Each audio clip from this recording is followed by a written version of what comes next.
Good afternoon, everyone. My name is John Ravitz. I'm the Executive Vice President and Chief Operating Officer for the Business Council of Westchester. And I want to welcome everyone to our continuing series through our Business Resource Center webinars that have been put together by Ron Kamen of Earthkind Energy. Today's topic will be in the Clean Energy series will be saving and money with solar. On behalf of Marsha Gordon, our President and CEO, and the entire BCW team, we hope that this finds you at home and at work all safe and healthy. This has been an important series for us as we continue to look at the changing energy landscape that Westchester County will be facing over the next few years. The BCW has always supported renewable sources of energy as the future. We still believe that there are some tough decisions that are going to have to be made, but seminars like this are very important to give the business community all of the different options that are going to be out there as we move forward. I want to remind everyone that if you have a question for the panelists today, please put your questions in the chat room or the Q&A icon, and Ron, during the course of the program, will be going to those questions and asking them of our panelists. This event also is being taped and will live on the BCW's Resource Center page. So please go back to that, or if you have colleagues or friends who you think would benefit from hearing about this, please point them in that direction. We want to thank our sponsors for this event: Atlantic Westchester, NYSERDA, Sunrise Solar, Pell Wealth Partners, Brightcore, SBF Geothermal. And we also want to thank Ron Kamen, who's the founder and CEO of clean energy thought leader Earthkind Energy Consulting. And let me tell you a little bit about Ron. He's the founder of Earthkind Energy Consulting, a 20-year consulting firm that represents businesses, governments, communities, and non-for-profits in clean energy transformation that saves them money and reduces their carbon footprints. His clients have included the World Bank, U.S. military, Fortune 1000 corporations, schools and colleges, municipalities and government agencies and authorities. And Ron's Clean Power Consulting has produced dramatic improvements that annually save his clients hundreds of millions of dollars and eliminate megatons of carbon. And today, Ron has put together a fantastic panel. Doug Hertz, the president of Sunrise Solutions, Bill Oberker from NYSERDA, Joel White from Con Edison, and Michael Tucci, also from Con Edison. And I'm going to turn the program over to Ron. Thank you so much, John. It's a pleasure. Thank you, everybody, for coming and participating and being here. And thank you to all the panelists for coming as well. As John said, this is the fifth in a series of six. Excuse me, this is the fourth in the series of six. And this is the deep dive today into solar. Before we begin, I just want to thank the Business Council, John, Marsha, Yvette, and all the staff. It's been a tremendous, both this program, but just a wonderful experience being part of the Business Council. And in 3 decades of work with hundreds of business organizations across the state and country, I can truthfully say that the Business Council of Westchester is by far the most engaged, supportive, and effective business organization I have ever seen. And if you live, work, or do business in Westchester, you absolutely should become part and become a member of the Business Council of Westchester. It'll be one of the best investments you ever made. This series, as John says, is co-sponsored by a number of people. You're going to hear from some of them today. We're going to take a deep dive, in particular, into solar, the largest energy resource we have. And one of the things that I ask people to do as you're thinking through this whole series is that everyone is unique in terms of what your energy profile is and what your energy expenses are. And one of the things you should ask yourself is, how much are you paying for electricity, and for heating and cooling, and for your gasoline, and then associated with that transportation cost is also your maintenance. And you add those 3 numbers up, and that's your energy budget, and there's definitely a way for almost everybody to save at least 10%, if not 30%. When you take a look at that cost altogether, that's $61 billion a year that we all pay in New York State. Most of that money, much of that money goes out of state, especially for heating and cooling. Let's see how it's broken out here. And it's also our greenhouse gas budget. So when you take a look at your energy expenses, most likely that is part of our greenhouse gas emissions and our carbon footprint. So every dollar that you have, most of that dollar is a part of your carbon footprint. So by doing efficiency and moving to clean energy solutions, you can both save money and reduce your carbon footprint. Thankfully, we live in a state that's very committed to clean energy. In New York, as you may know, has a 100% commitment to carbon-free electricity by 2040, one of the leading in the nations. We also have a clean heating and cooling technology commitment where we're moving to clean heating technologies and cooling technologies. And if you didn't see last week's, there was a deep dive on geothermal ground source heat pumps, and before that on air source heat pumps, two tremendous technologies that can help you save money and reduce your carbon footprints. And lastly, next week we'll be focusing in on the state's clean transportation program and some innovative technologies and opportunities for everyone to save money with electric vehicles. And we'll have a great panel as well discussing both the options and the incentives and the cost savings and some new things coming down the pike that provide an additional twist on electrification of transportation. You may have seen just last week, actually, the state announced on that transportation program $700 million worth of additional funds that are going to be put into electrifying our transportation system. We'll be talking about that next week as well. And one of the things to keep in mind is that if you have capital and can take tax credits, between the incentives and the tax credits with all these technologies, there's the ability to get a 10 to 30% return on your investment. And if you don't have capital or you can't take the tax credits, if you're a nonprofit or any other entity, there's third-party financing, and you'll hear about that today from Doug on the solar side. But there's pretty much third-party financing on all these technologies that let you not have to worry about putting up the capital, not have to worry about taking the tax credits, but save money from day one with these technologies. I also wanted to remind folks, if you haven't looked yet, there is an opportunity for you, just for Business Council of Westchester, part of this series. So whether you're here today or looking at this later, there's an opportunity for you to win an expert energy assessment and consultation. That's a value of up to $10,000 to help you reduce those energy costs and identify a path towards a carbon-free, emissions-free future.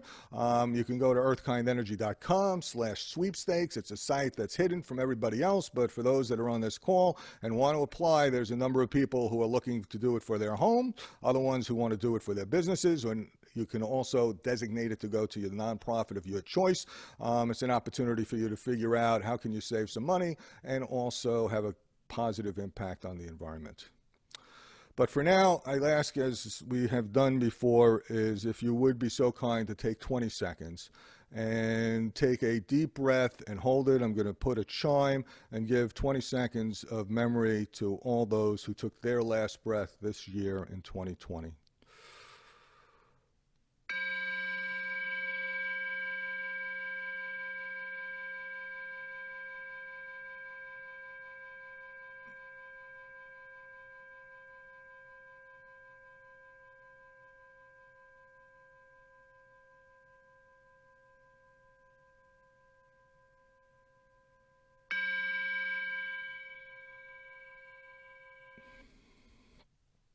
Thank you. Many of us have lost people in this pandemic, and one of the things that hopefully all of us are realizing is just how short and fragile all our lives are, and that we are in this all together. And one of the things that is clear to me, and I hope it's clear to all of us, is that the environment, the air we breathe, and the life support systems that we depend on all the time are being stressed by our collective impacts as humanity. The great thing about these new technology, the good news, is that nature, the four elements, provides 1,000 times more energy, the opportunity for 1,000 times more energy than we use. You can take a look at a 2-minute animation that'll lay out those numbers. The better news is that we as humans have come up with the innovation and the technology to harness these forces of nature now, these four elements. The awesome power of the air, the water, the earth, and the sun can supply all our energy needs across the board. Some of it will take a little bit longer. All of it is not simple. But now the great news is that with these technologies, we can save money. not only can we reduce our carbon footprint and create a better future for our children, have justice, and also a breathable environment for all of us, create jobs, have a prosperous economy, but we can save money along the way. And that's what we're going to talk about today.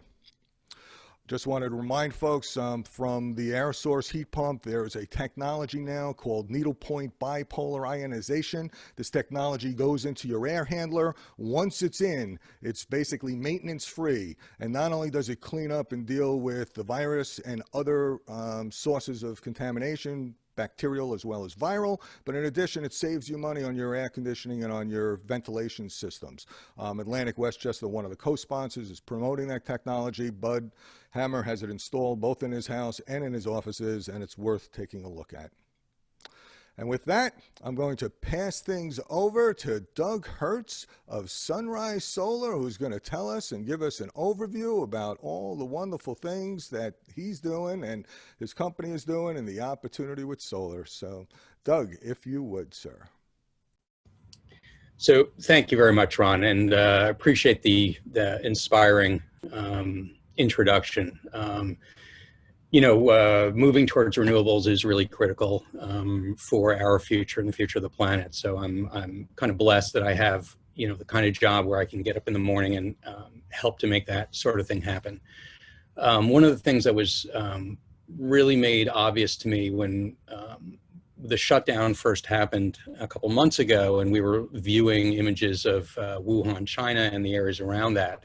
And all of a sudden, you're starting to get reports that vistas of distant mountain ranges and views of of cities and mountains and things that had been covered for decades, all of a sudden, in the course of a week, cleared up.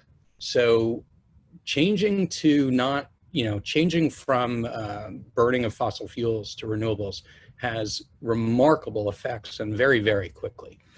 So I wanted to talk a little bit about, let's get, down to brass tacks. Let's talk about what it means for you and your businesses here in Westchester. So next, please, Ron.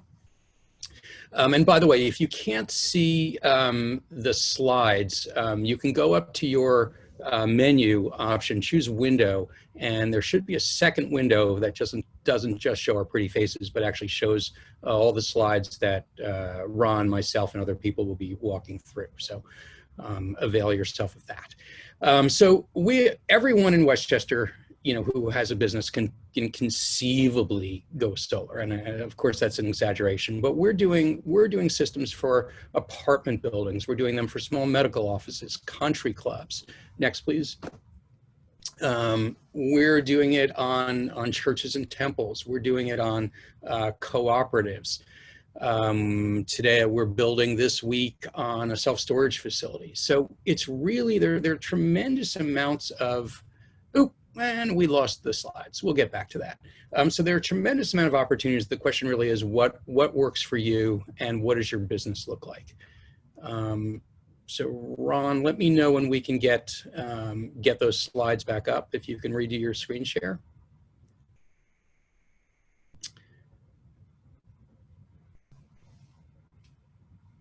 Is that got it, Doug? So sorry.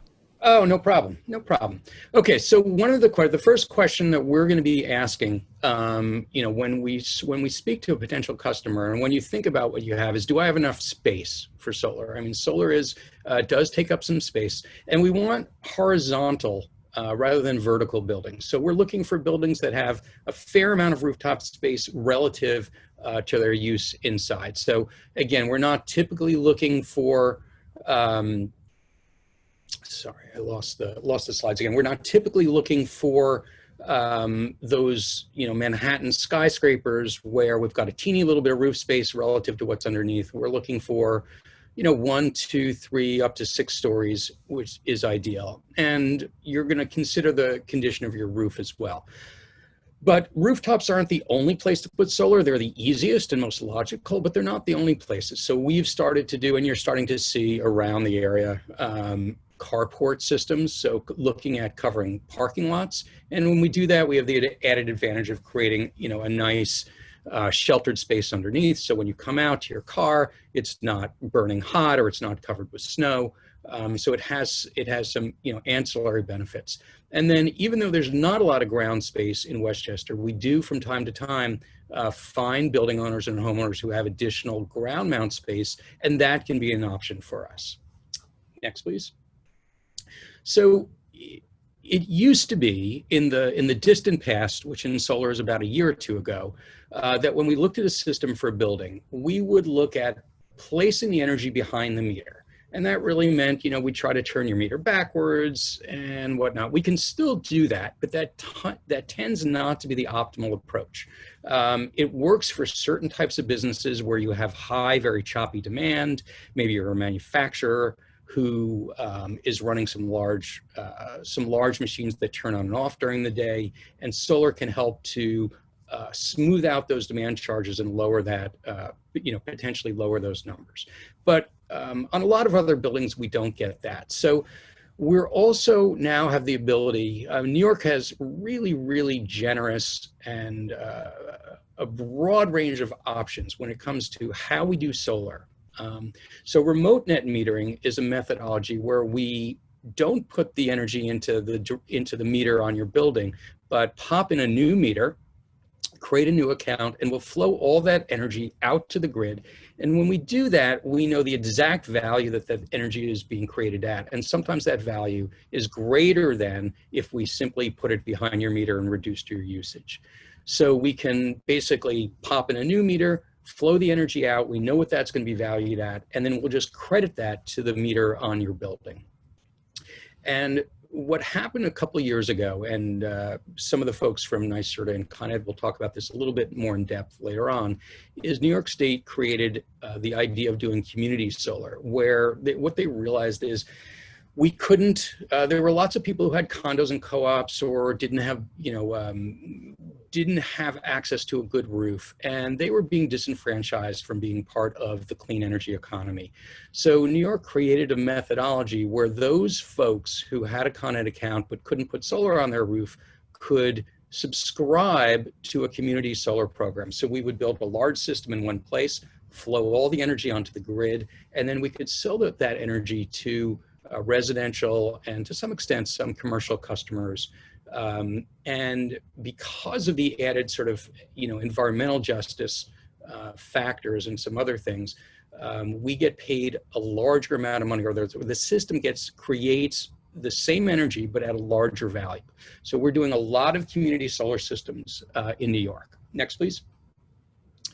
And by the way, we didn't do the first community solar system in New York. We missed that by a week, but we did the second one. And we've continued to be the leader in Westchester in building community solar systems. So there are a lot of incentives for building solar of all types, both residential and commercial, but we have federal tax credits, currently 26%, they have no cap. So you spend $100,000, you get $26,000, you spend $1 million, you get $260,000. That drops over the next few years. But there are methodologies to safe harbor those. So we can, if we know we're building next year and we have everything in place, we can create things where that 26% tax credit will stay in place. And we're also sort of hopeful that if there is a change in administration, there's been a lot of talk about pushing for re-upping these federal tax credits. In the next 3 years, we all have bonus depreciation, 100% bonus depreciation. So essentially, we're writing off, we're fully expensing these systems in year one. And when you look at those two items by itself, often the loss from depreciation and the tax credits are almost larger than the cost you end up paying. Next, please. New York State has great incentives, and we have folks here from NYSERDA who are going to go through those, but they basically include incentives for solar with certain types of adders. There are incentives for battery storage. There's there's a sales tax exemption, so solar does not pay sales tax on equipment we put in, and there are also property tax exemptions. So it's one of the few things that you can do to increase the value of your property, but not increase your assessment. It's a rare gimme that we get there. Next, please. And if your property does happen to be in New York City, even though we're the Westchester Business Council, but if you do have some properties in New York City that you're going to look at, And typically we look at the outer boroughs for those kinds of projects. There's a New York City tax abatement that can add another 20% of project value in tax abatements to that. So really, really tremendous incentives from federal to state to local, all the way up and down. Next, please.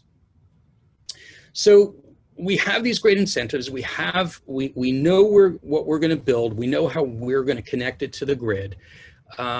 So how do we finance this? Not everybody has an extra $100,000, $500,000, $1 million lying around. So what we find is there are any number of lending programs that are available. We have the things that we see a lot are specialty solar lenders, which are essentially private financing aligned with a bank. New York State has some loan programs for some systems. In New York and in many states around the country, there's a concept called PACE, which is Property Assessed Clean Energy, with the idea that a private lender or a bank teams up with the municipality and offers a loan that really gets paid by an assessment on your property taxes. So it's very, very interesting because it is an off-balance sheet loan. It doesn't show up, it doesn't affect your core lending, and it's really not based on your credit score or company financials. It has to, you're largely being judged on, have you been paying your taxes on a regular basis? And because of that, we can finance in many cases, up to 100% of these projects using PACE financing. So there are very few customers who own buildings who we can't find a method to get these systems financed with. Next, please. So, but financing and owning these systems yourself assumes that you have the ability to use the tax credits, use the depreciation losses yourself. And often we find that that's not the case, particularly during COVID.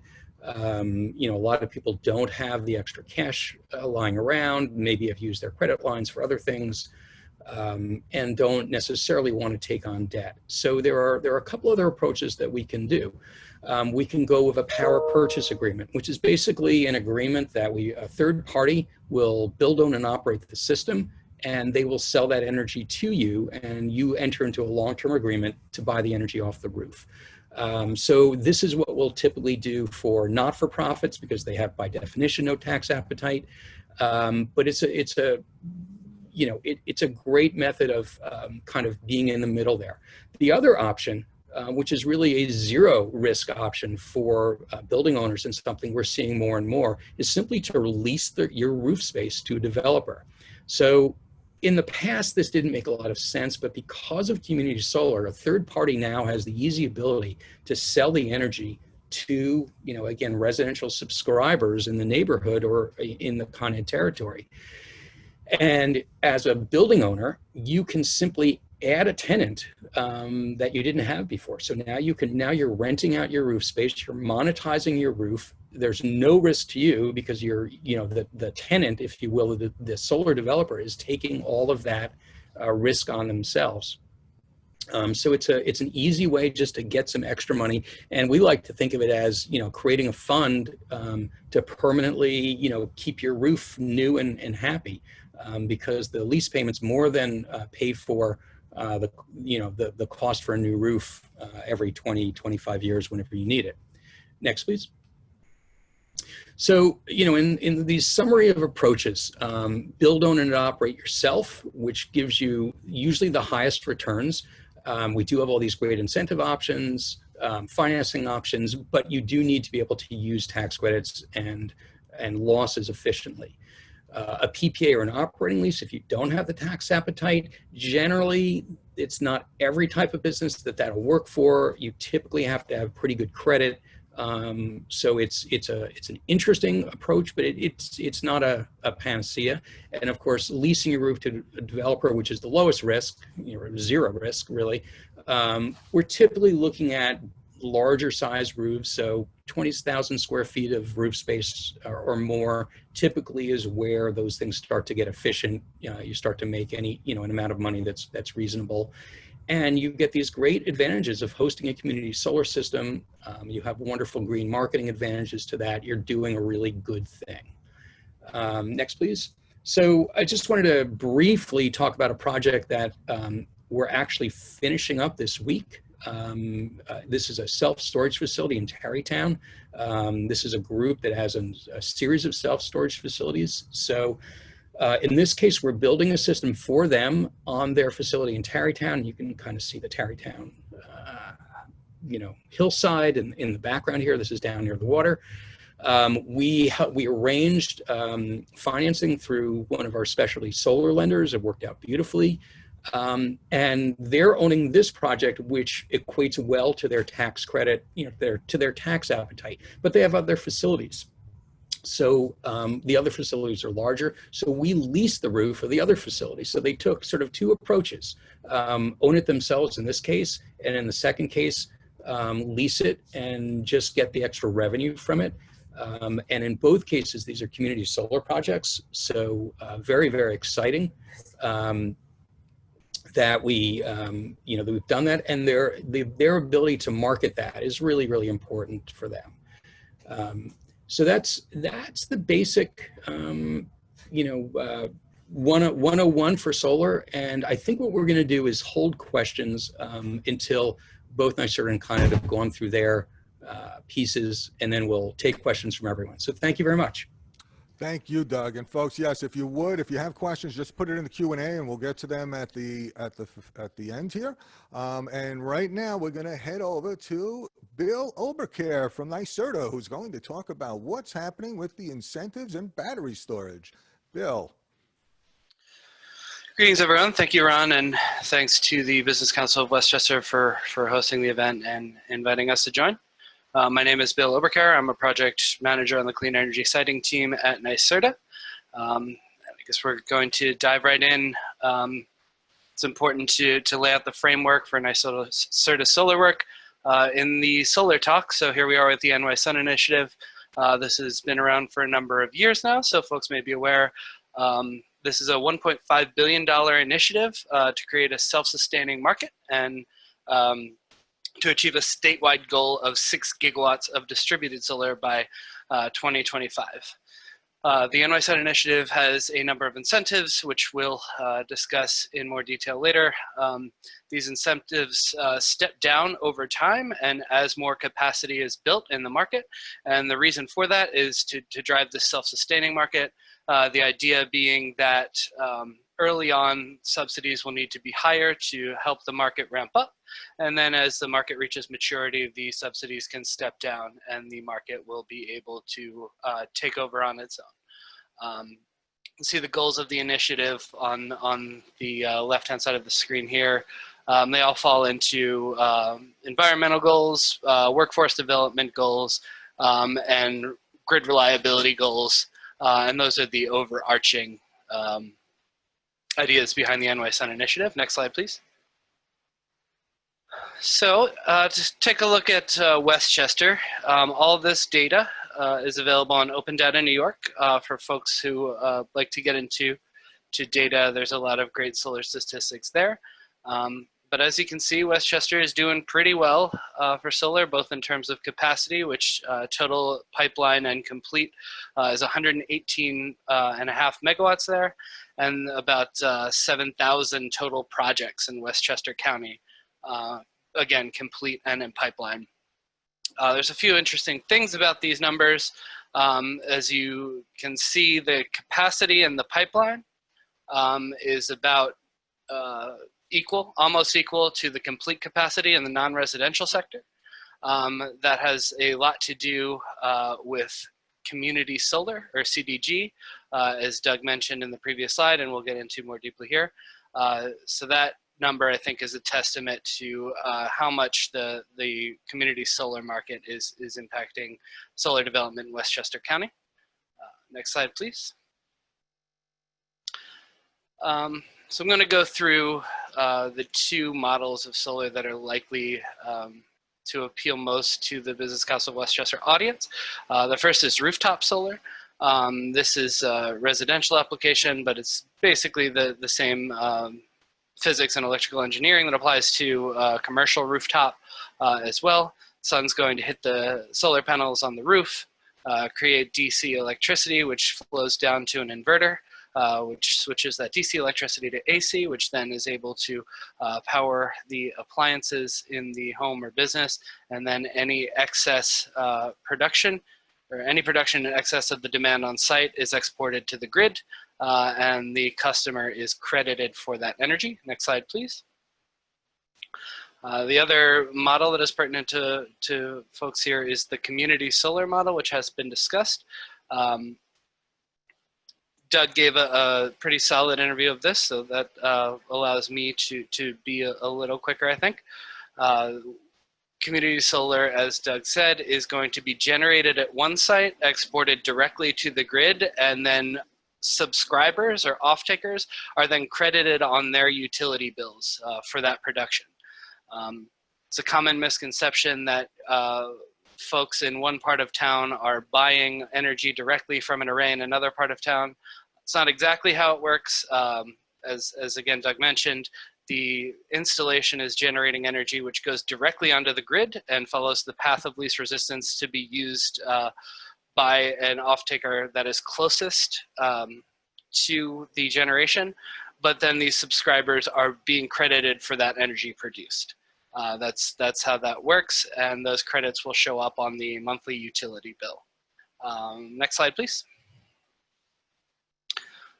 There are a number of NY Sun incentives. I've pulled the stats for the main incentive, or the values for the main incentive that are available now. These are from last week. As you can see on the block structure on the right, those blocks are a level of megawatt capacity. So when a certain capacity threshold is reached in the Con Edison region residential market, as we have here, we move on to the next block. As each block fills, the following block has a lower dollars per watt incentive rate. And that is in accordance with the idea of the market becoming more mature and able to sustain itself on its own with less subsidy. The subsidies will step down once a certain level of development happens in a particular region. The regions for the megawatt block incentive and for the all of the NY Sun programs for the most part are Con Edison, Long Island, and rest of state, which is upstate. We will discuss later, there's in the retail and bulk storage incentives, there is a carve out specifically for Westchester and New York City within Con Edison. But these values here are the current values as of last week for the megawatt block incentive, the main one. And as Doug said again, there are also adders for brownfields, canopies, low income development, and other types of projects. Full details of that are available on the NYSERDA website and the megawatt block dashboard. Next slide, please. I won't go through all of these again. These are the incentives that are available to solar customers in New York State, some available in New York City. One here that I think deserves a little extra attention is on the top right column. You see NYS RPT 487 offers a 15-year tax exemption unless the jurisdiction opts out. And then you see this NYC real property tax abatement, and that offers a direct reduction in real property taxes. So the New York State RPTL 487 is an exemption, which means that the added value of the system to the property is exempt from property taxes. So you'll still be paying your property taxes on your home, your land, and your business. It's just that added value is exempt from property taxes. The NYC real property tax abatement is an abatement and not exemption, which means that 20% of the value of the system is coming off your total property tax bill. It's not just that your system is exempt from taxation. The value of your system contributes to a direct reduction in overall property taxes. And I think that's an important distinction to understand. New York State RPTL 47 is available statewide unless the jurisdiction has opted out. NYC real property tax available in New York City or cities of 1 million and more in New York State as it's billed in the law. Next slide, please. Onto energy storage systems. Just want to lay out the building blocks of an energy storage system here, a battery energy storage system here, as there are many kinds. Most of what I will discuss in this section applies largely to lithium-ion batteries, as they are expected to be kind of the future of this marketplace. So the smallest building block is the cells. Those can be cylindrical, like you can picture AA that goes in your AAA that goes in your remote is a good example of a cylindrical battery. Prismatic is essentially a lithium-ion battery, like the battery that's in your laptop or your cell phone is a prismatic battery. And then a pouch is a liquid battery. And these batteries are the cells contain an anode, a cathode, and an electrolyte, which gives them the ability to store energy over time, discharge it later. Multiple cells wired together create a module. Multiple modules wired together create a rack. For folks who are familiar with solar, that technology is very similar. The smallest piece of a solar panel is a cell.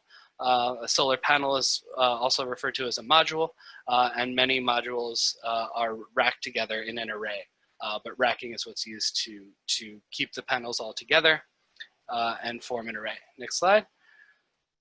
Next, we have the brain of the battery management system, abbreviated commonly as BMS, but not to be confused with building management system, although that does happen. So if that's where your mind goes, you're not the only one. This will be able to monitor the battery system at the cell level. It will sound an alarm if there are potential issues. Common one being one that's common cause for concern is thermal runaway when the cells start overheating and catch fire. A battery management system should be able to prevent that from happening and alarm you if the warning signs are there for that condition. And if required, the battery management system should be able to isolate the affected cells or modules. So if something is malfunctioning, you should be able to troubleshoot that right from this system here, the brain of the rack. Next slide, please. To give folks a feel for the size of these systems, residential, we've got the Tesla Powerwall, which folks are probably familiar with. This is a typical unit mounted outside of looks like a home. We've got a commercial, which is about the size of a refrigerator, maybe two side by side. Those are typically both going to be behind the meter or customer sited.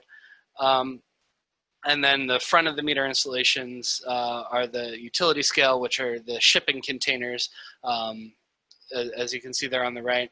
And those are typically designed to participate in wholesale energy markets and send energy right to the grid for a variety of use cases. Next slide, please. This is the total universe of use cases for energy storage. On the top right, you see independent system operator and regional transmission services. And at the bottom, we've got utility services. And what we're going to focus on today is the top left, it's customer services. But I wanted to include this slide just so folks can see that there are a lot of use cases, potential use cases for energy storage. All of them also have different revenue streams. All of them come with different financial propositions. But we want to take a look at the next slide for customer services. So you see we've got backup power, increased PV consumption, demand charge reduction, and time of use or load management. These are the primary uses for behind the meter customer sited. Backup power is resiliency. Essentially, if the power goes out, if there's a grid outage, blackout, you will still be able to run a few appliances, charge your phone within the home, depending on the size of your solar energy system and your battery. And that also only works if you do pair with solar or you have a generation asset in the house. If it's a standalone storage that is charging from the grid, you will not be able to do that during a blackout, which may be obvious. Another use is to increase the PV self-consumption. So if you would rather get your own property closer to net zero, if you have something in your mission statement or your board is urging you to do that, you can charge the batteries and be able to use your stored clean power as opposed to exporting it to the grid. And then the two most common, I would say, use cases for customer cited are demand charge reduction and time of use bill management. This is basically just the idea of peak shaving, or shifting your consumption to be able to discharge a battery at the peak usage for your building, to be able to shave the top off that peak, which can reduce your peak demand charges and can also just reduce your daily peaks. Next slide, please. There is a NYSERDA incentive for energy storage. I'm going to give the information about the retail storage incentives, just because they seem more relevant to this crowd, but there are also bulk storage incentives.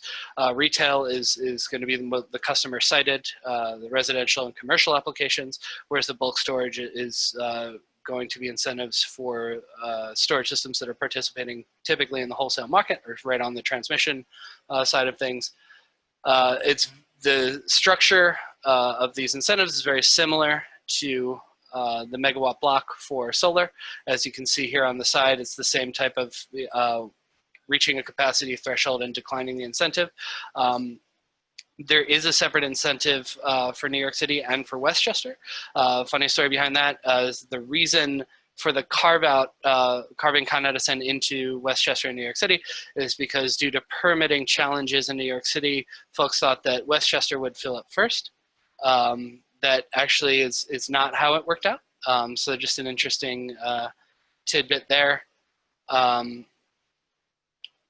And in order for these to qualify, an important point is projects must interconnect behind a customer meter's meter. So none of those larger front of the meter energy storage installations eligible for retail storage. Next slide, please. The federal incentives are a little bit trickier, but the same systems. The eligibility for federal incentives, as you can see at the bottom, depends on how much solar is being used to charge the energy storage system, if it's being, if you're paired with solar at all, and whether or not the storage system is privately owned. I understand that this will be up online, so if folks want to take a deeper dive into looking at the flow chart at the bottom, I would urge folks to do that. Next slide, please. Thank you again. Any additional questions, please direct to cleanenergyhelp@nyserda.ny.gov, which will reach the clean energy siting team as well as a few others. And we're happy to take any questions. And thanks again. Thank you, Bill. Really appreciate it. So folks, 7,000 systems in Westchester, either online or coming online, 118 megawatts, significant, tremendous growth, wonderful opportunity, because when you pair solar now with storage, what you have is solar on demand. That means that you can have it anytime that you need it, especially during blackouts and such, and to reduce peak power loads. But to give you a sense, as the Business Council has pointed out, we're taking off 2,000 megawatts of nuclear. So therefore, we have a ways to go. And one of the great opportunities right now is to put solar everywhere. It's the greatest power resource we have on this planet, in this part of the universe of ours, and it is an opportunity to, again, save money and have a fantastic impact, and then deal with all the resiliency issues we're facing. So with that, we're going to turn it over to the guys that run one of the most complicated machines in the country, in the world, really, which is the Con Ed electric utility system. And there we go with Joe and Mike, please. Hi, good afternoon, everyone. My name is Joe White, the DJ Ombudsman with Con Edison. I'm going to be joined with Mike Tucci, who's a customer project manager, to go through how do you get started with the interconnection process. Next slide. We're going to go through the Power Clerk overview, which is the software application that is utilized at Con Edison for accepting interconnection requests. Energy Services, which is the group that Mike Tucci belongs to, is going to talk through their role and responsibilities when it comes to interconnecting projects. And then we're going to leave you with some helpful links and emails that will help you after the presentation. So to get started, you can go to coned.com/DG. That's where you'll find a lot of information regarding DER interconnection, anything from a technical standard to rates to understanding the statewide requirements for interconnecting projects. When you go to this website, everything pulls up, the tile on the upper right-hand corner with the little green guy. That's where you want to click to get started for interconnection. Next. We mentioned our Power Clerk software. It's a cloud-based software system that you sign up for. It's easy to register. It's self-registration that's allowed online. We have projects that are 50 kW and below, and then projects go from 50 kW to 5 megawatts under the statewide provision program. Next slide. In the process, you'll learn that Con Edison has cultivated the PowerClerk software to follow along with the state requirements. So when you log in and start your application process, you'll start seeing the chevrons at the top of your screen that follow from a pre-application report to the permission to operate goal. So along the way, you know exactly where you are in the process. And below those chevrons, you'll also see the status, and it'll give you prompts of who is to go next, whether it's the customer or Con Ed as utility, what's the next action to follow, and when was the last action. Next slide. Also involved in the PowerClerk software are communication tools. So you have a record of all the correspondence for each project in one location in each project. So if you're a customer working with a developer as well as an installer, you all have access to the PowerClerk software, and you can all see the communications between Con Edison and all of those parties by using the PowerClerk software. We also have all of the deadlines associated with that statewide process in the application software at the bottom. So you can follow along the process from the chevrons of when you get started to data that's required from you to when the deadlines are also required, all in the PowerClerk software once you log in. As we mentioned before, PowerClerk is off the shelf. Con Edison uses it, as well as our sister company, Orange and Rockland, as well as Central Hudson in the state of New York, but they're enterprise across all of several utilities in the United States. One of the unique parts you'll see with PowerClerk at Con Edison is that if there's a question or concern about your project or any of your projects that you have under Con Edison, we have an Ask a Question feature that's not in other software packages. So instead of having to pick up the phone and call someone or go to Outlook or Gmail to email your question, you can actually do that in the PowerClerk software under Ask a Question. And that once you use that feature, all of your questions for any project are all now cataloged under your login when you sign in under PowerClerk. Mike's going to take you through the distributed energy services and the DG process and his roles and responsibilities with his team. Hand it over to you, Mike.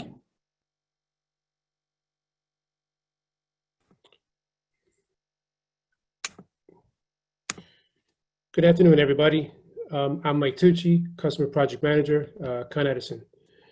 And on the first slide here, we have who we are. Distributed Energy Services is a group that was formed to manage distributed generation projects from start to finish. We work with multiple groups. There's Distribution Engineering. They're the group that does our CESA studies. Customer Engineering does our service determinations. The DG Ombudsman handles all the policy. And the electric and gas construction does all kind of construction work, and customer operations handles all your questions, and most importantly, you. Next slide. What happens after you submit? The customer and contractor receive acknowledgement letters and a case number. After that, the case is assigned to a customer project manager, and who handles projects up from 50 kW and above to 5 megawatts. And less than 5 megawatts, the process follows a expedited path, which includes self-certification. And 50 kW to 5 megawatt solar projects follow the SIR path. Next. Here, this slide shows some possible overhead impacts to our system, on DG export. Next. And this slide here shows some possible, underground impacts to our network grid. Next slide. And the DG interconnection process.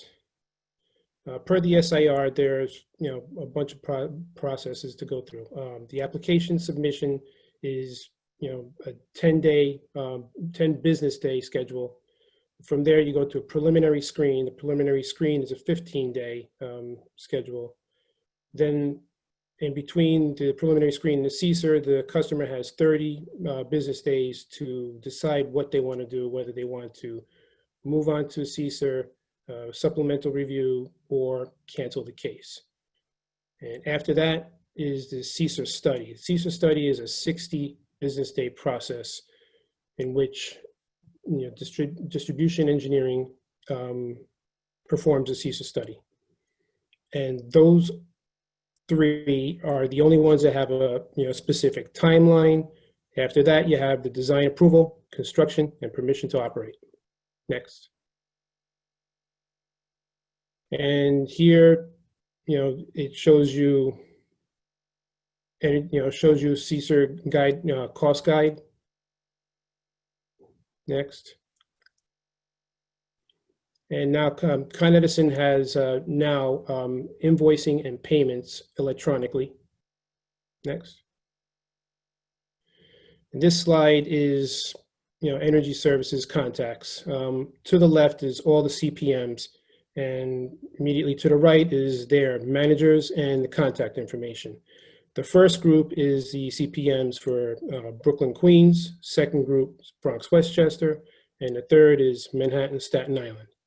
If you have problems getting a response from your CPM, you can always contact their manager for immediate response. Next. And this slide shows links to any helpful resources that you need. Thank you very much. Great, thank you so much, guys. So, folks, these are all the contacts of everybody that's today's panel, as well as the sponsors. Thank you to BCW and everyone. We're going to get into questions in just a second. Want to remind everybody, on Friday, September 18th, the BCW is having an energy conference, so put that in your calendar, please. And it's on the BCW. We'll be on the BCW Business Resource Center page. Next week, don't forget, we have August 5th, electric vehicles. Wednesday, August 5th at 12 o'clock every Wednesday, and then August 12th, responsible investing, investing with green energy values and outperforming with Pell Partners.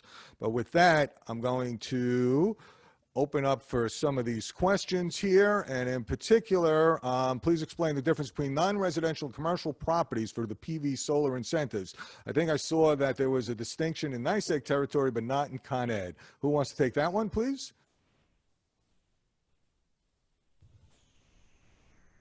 Yeah, I'm happy to jump in. So Con Ed, basically commercial includes all projects up to the allowable interconnection size. So they're just referred to as non-residential in the Con Ed territory. Great, thank you very much. Second question was, does anyone know what was happening with the town of Greenberg's community solar project that was kind of voted down? The BCW has talked about it in the past, but I guess maybe it's back alive or potentially dead, or anybody know where that one is? I don't, but I certainly know people who know. I could find that out. That would be great. Last we heard, it was voted down by the community, and I think John had raised that point a number of times about how are we going to make these goals if people vote it down, and what are we going to do, and how do we do it? And I think it's a really excellent point. And clearly, we all have to gather around and talk about what we're doing and how we're doing it, and get on the same page about moving all of this forward. All these slides and the panelists' contact information is going to be up on the BCW website. If folks also want, we can send the slides to everybody if someone asked if we would, and that would be fine. So everyone that's attended this session, we will send out the slides as well. Gentlemen, do you have any other points you'd like to make before we bring John back to close this out? Yeah, Ron, this is Doug. I'm happy to jump in on that. So, from the point of view of, a solar installer, one of the things that we hear all the time is, well, I read in the newspaper that this great technology is going to come online, and we're going to, be able to print solar on our T-shirts and, whatever it may be.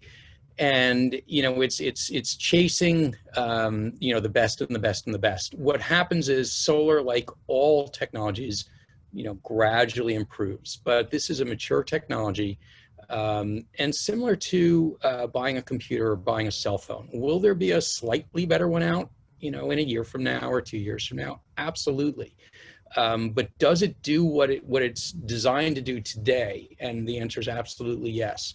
The solar panels we're installing today are functionally just better manufactured, better designed, and slightly more efficient versions of the panels that NASA first pioneered in 1954. So, I mean, if you have a calculator, if you happen to have this thing, right, what a solar panel does, right? There's a little solar thing, right, solar cell right here, and it's been working great. So we would encourage you to take a look at things today.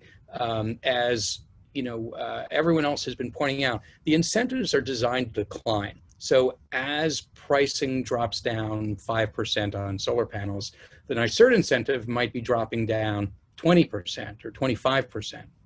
So we're at the point where the incentives are dropping faster than any savings we're seeing. So we really encourage people to look today and do your homework, and we're happy to be a resource for that. Yeah, great, Doug. Go ahead, Bill. And just to piggyback on that point, one thing that's important to consider is if you do wait, not only are the incentives declining, but you're also, paying your full energy bills in that period of time. So there's an opportunity cost there too, and I think that's just kind of part of the calculus that goes into making this decision, because that's part of the finances. Yeah, there's the old saying that, when was the best time to plant a tree? It was 20 years ago. When's the second best time? It's now. And the reality is, it is a good time. You can save a lot of money now, have an excellent return on investment. Will the technology improve? Absolutely. Can you save money today and then add on stuff later or modify as the technology evolves? Absolutely as well. So there's lots of opportunities, and right now we're in a race. And that race is, very clearly here for all of us. And the great part of it is the technology's here, the resources are here. We just got to take advantage of it, guys, and save some money and do some good. So anybody else? Bill, Joe, Mike, Joe, you want to say anything? Close out? Just thanks for the opportunity again to present to you today, and let us know if you need any other information in the future. Thank you. Great. John, take it home. Thank you so much.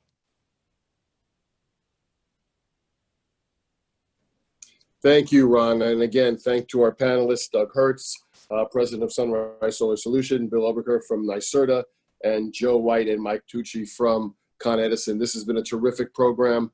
Again, as Ron has said, this program is recorded and will be on our resource center page. So please share it with colleagues and friends who you think would be beneficial for getting this information. I also want to remind everybody that on September 18th, the Business Council of Westchester will be hosting our virtual energy conference. Many of the people on this panel and their organizations will be participating in that, as well as we continue to get out as much information as possible about, again, the future energy landscape in Westchester County and what that's going to look like with the renewables tools that are out there, as well as continuing to ask those tough questions that need to be answered as we move forward. So we encourage everyone to attend that. Ron, we can't thank you enough for your leadership, for the work that you've done in putting together this panel today, but also the series that has been getting a lot of positive feedback. So we look forward to everyone tuning in next week for Ron's next presentation.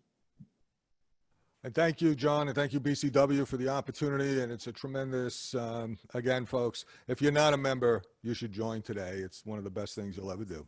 Thanks so much, everyone. Hope to see you next Wednesday. Recording slides will be up on the website. If you want anything, you have some of our contact information, please just drop a note. Everyone here is willing to help you in any way we can. Thanks, everyone.